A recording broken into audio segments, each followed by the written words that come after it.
Hello, one more time. I greet you. I am Citizen Jones Hussein. Welcome to Enterprise TV and the show Homo Politicus. Well, you've been told, perhaps you know, maybe you've forgotten. The media does four distinct things. Two of them are setting agenda and provoking the debate. Let's go there. Today, Labour Party's teething problems linger.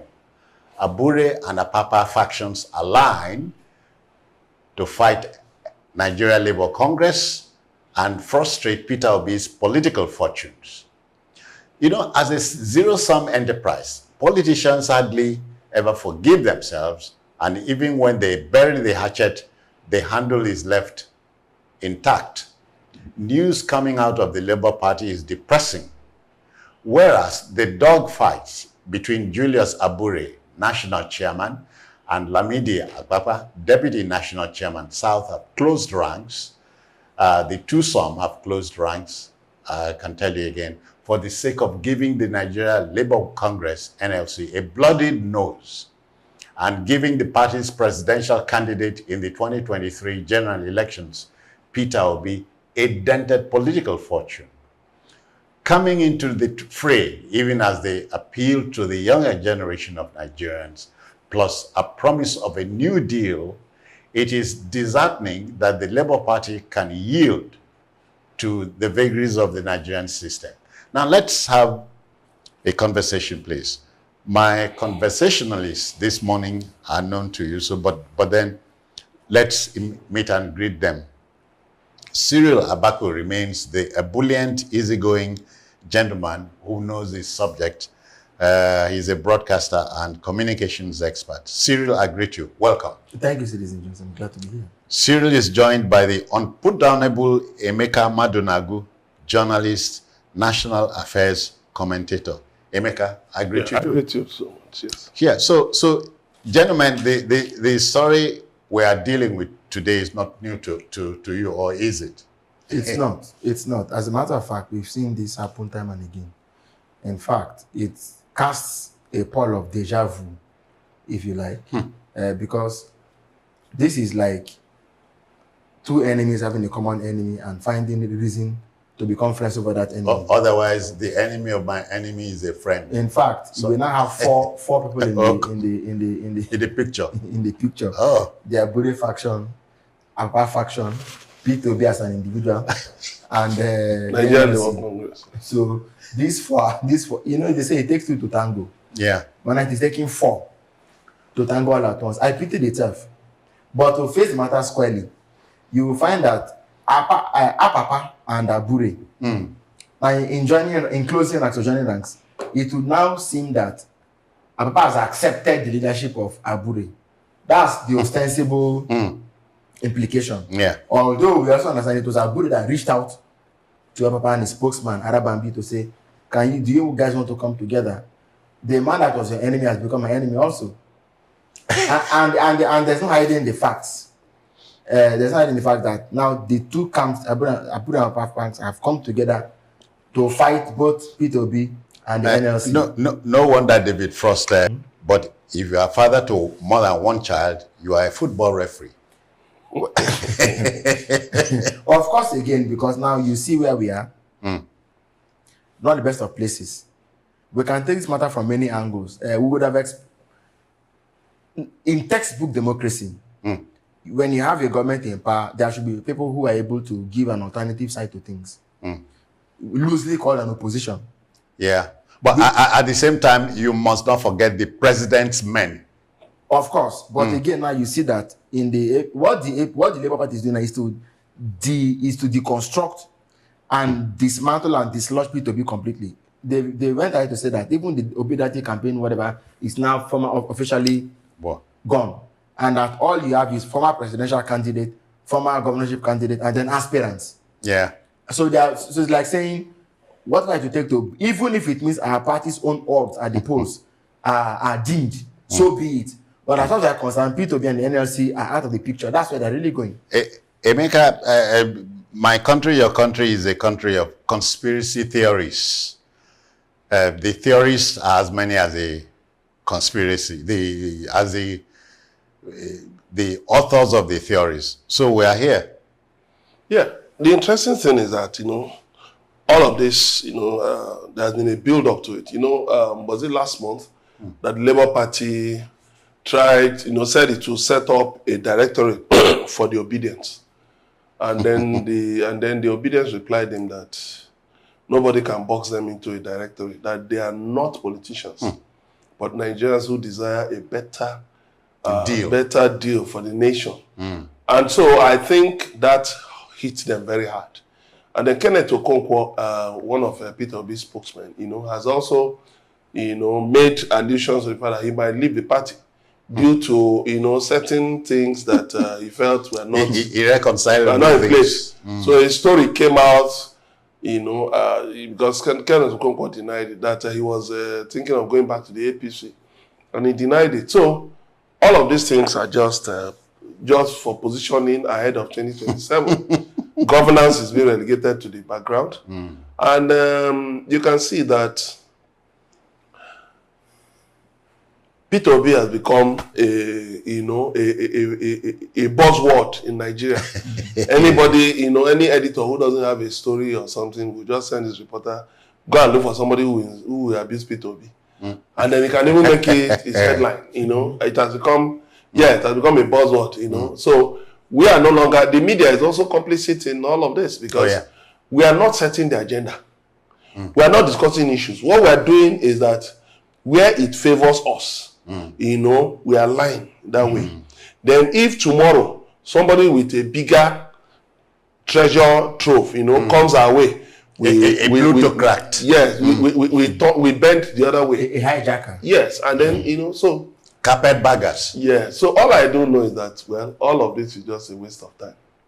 It's just a waste of time. Emeka, don't forget Napoleon Bonaparte's words. In politics, stupidity is not a handicap. Now, because you see the fact that Apapa's, what looked like rigmarole, fighting Abure, fighting the pattern, Peter be sticking his head out for Abure back then. Against NLC.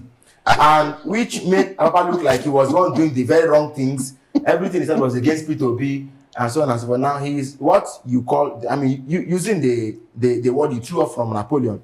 That thing he was doing that looked to Nigerians as the wrong thing, as the stupid thing, has come back to be a blessing for him. Now, how do we have a political system in which people's misadventure always comes back to give them good fortune? It's an unthinkable thing, but it's our reality, sadly. You have the NLC the NLC has its own transition committee that is against Abure. That's like the fifth leg in the picture, actually, because they formed their own committee and said that the committee had 90 days. That was after Abure had gone to Anambra to hold national convention of the party, in which only him just gathered a few of his acolytes. They went there, and we are mostly all returned national officers of the party. Peter Obi said he didn't know anything about that, but then he said he wouldn't leave the party. This party I'm seeing today, as he will even lose their primaries election. Peter Obi, at the rate they are going, the way they are going, by 2027, he will realize that. I don't think so. You see, let me tell you, the point is that Abure is fighting for his own political survival. Abure knows that he cannot fight NLC. NLC has a certificate. So if NLC owns a certificate, what are you parading yourself as chairman for? NLC for now is still dealing with issues of minimum wage, electricity tariff, and when they have time for Abure, they will show him, that in politics, that in politics, in politics, 2 + 2 is not 4. It's not 4, yes. So the thing is that in trying to align with Apapa, it's a wrong move.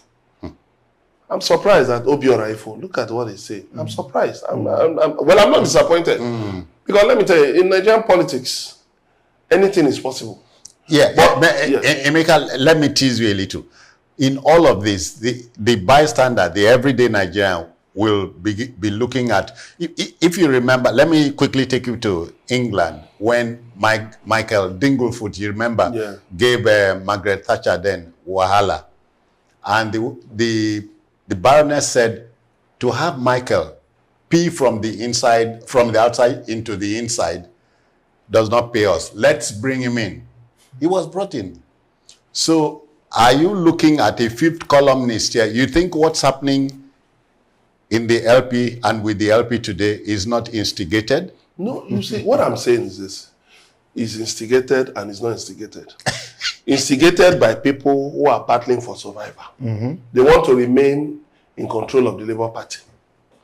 Now, it's not instigated because, you see, it's to be expected. The Labour Party had all the while been a party of, if you permit me, cash and carry. You know, candidates who couldn't get tickets in other parties would just go to Labour Party and Get the ticket. Even some Labour leaders that contested the election did not do so on the ticket of the Labour Party. They did so on the ticket of other parties. Wow. So how much did they believe in the Labour Party, even till today? How much they so? But is it possible to rationalize party politics in my country, your country? Well, yes, politicians will always be politicians anywhere in the world because it's all about interest. Look at Netanyahu, for instance, in Israel. Running here and there because gradually to save his neck. Yeah, gradually he's being isolated.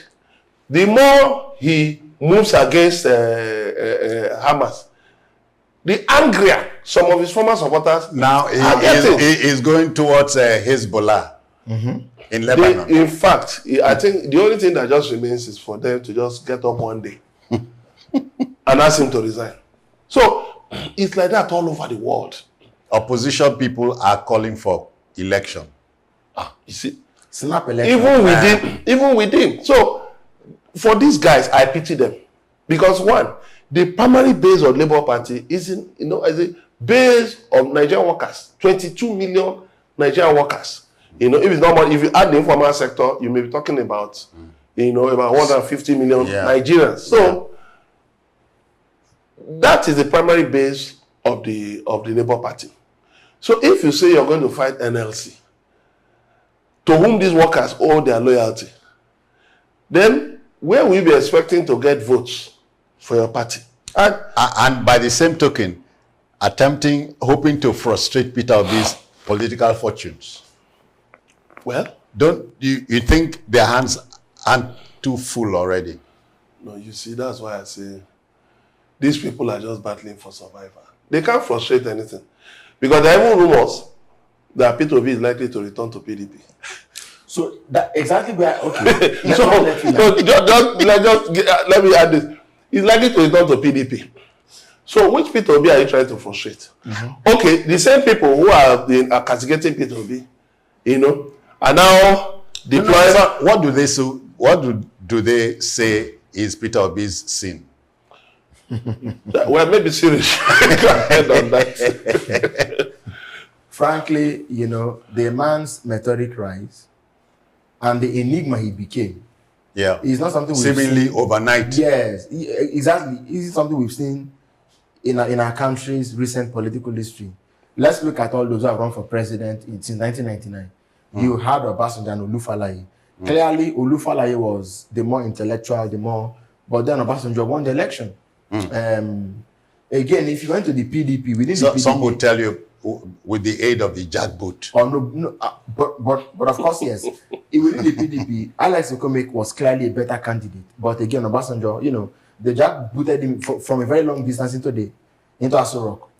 2003, 2003, you had Buhari and Obasanjo. Yeah. There was some kind of cult following in the north for Buhari. I mean, so we go all the way to 2011, then 2015, 19. Peter Obi's own was purely organic, and it was to a large extent, it wasn't domiciled in a particular region. It was across board. It had national spread. Yeah. To be fair to him. So we haven't had this in a long time, or perhaps at all. Now, it is something that typical politicians will find difficult to rationalize, to borrow your own word. And so, if they find themselves in uncharted waters, it means they won't know what to do. So they will need to steer course back to what they have always done. But politicians, Cyril, but a politician will dive into a shark-infested water, especially if he knows the breed of the sharks there. He will. So now that they don't know what breed P2B is made of, because what P2B did in 2023 was unprecedented. It became a movement over. In fact, let me say this here: if our political system agreed for independent candidates, Obi didn't even need a party. Oh yeah, to have pulled no platform. Yes, he wouldn't have needed it. So it's not. So there's clearly the establishment is shaking and wondering, how did this even happen? And let's also take something away from it. Obi came from a part of the country that, I mean, in a manner of speaking, they didn't look like a part that the country was willing to accept into the mainstream. So to have him make waves, yeah, for the president and make the sort of waves he made, it was so. I think that this whole affair is beyond Abure, Apapa.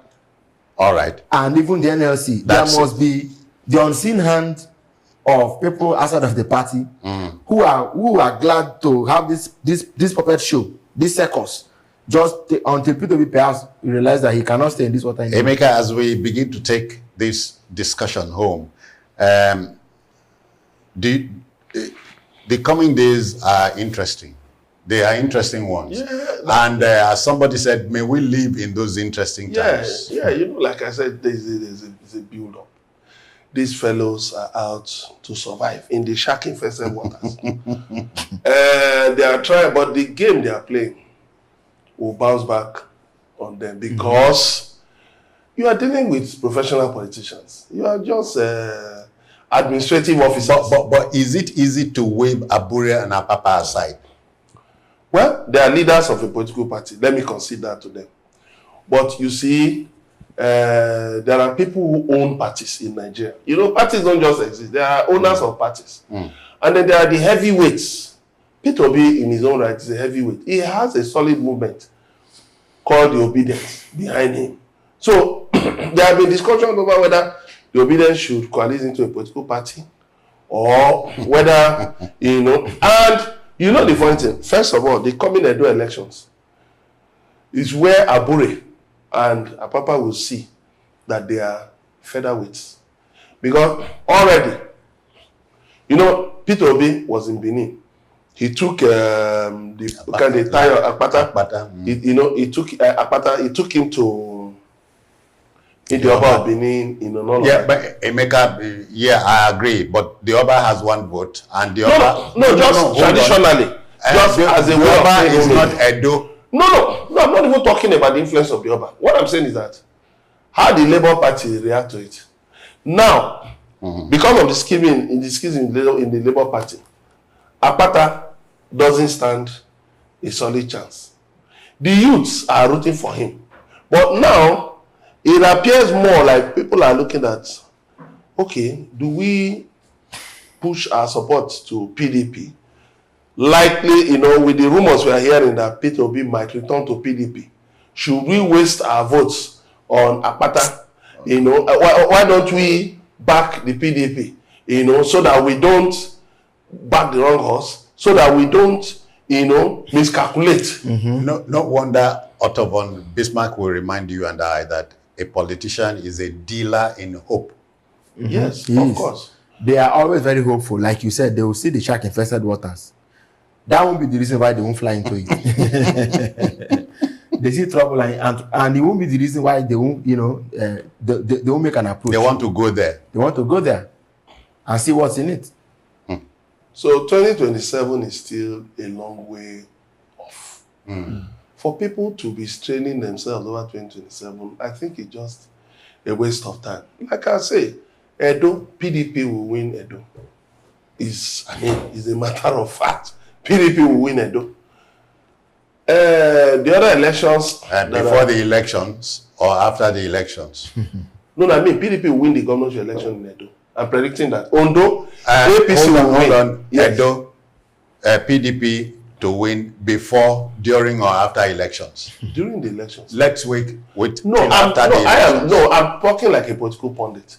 That, okay, I'm tying it to this topic. I'm tying it to this topic. that the dismantling of Labour Party is already in progress. PDP is going to win in Edo. APC will win in Ondo. So, as for Labour Party, I'm sorry for those who will be wanting to run on their, on their ticket, because even Alex Oti in Abia might Switch to the PDP. Otio. Oh, but of course, it's OT. If their leader, Peter Obi, moves, all of them will move. They will move. So, the thing is that, you see, these fellows should just come down from the high horse and then go and discuss with NLC and P2B. Not fight them, because they will be badly bruised. All right. Emeka, so may we all live in interesting times. Of course. Yes. So the coming days are very, very interesting ones. Yeah. How do you bury this? Looking at the whole equation, one just comes to the conclusion that politics is a very muddy game. It's extremely muddy. It is difficult to get into it and not carry. If you don't like mud, stay out of it because you just don't see what's coming next. So let's hope that. But again, it doesn't take away the fact that I continue to make the advocacy. Our politics doesn't have to remain this way.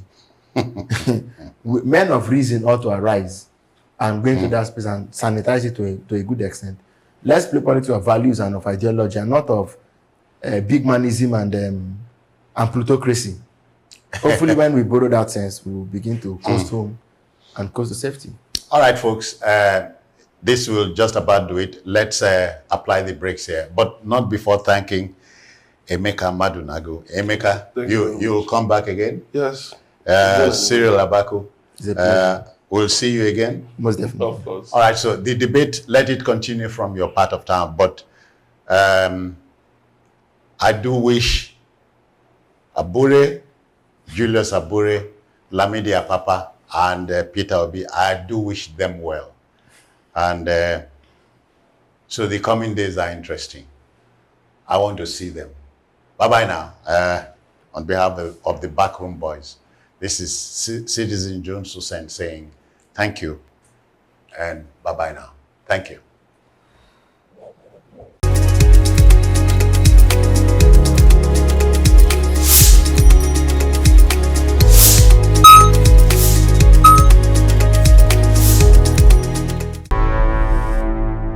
Enterprise TV, a tradition of truth.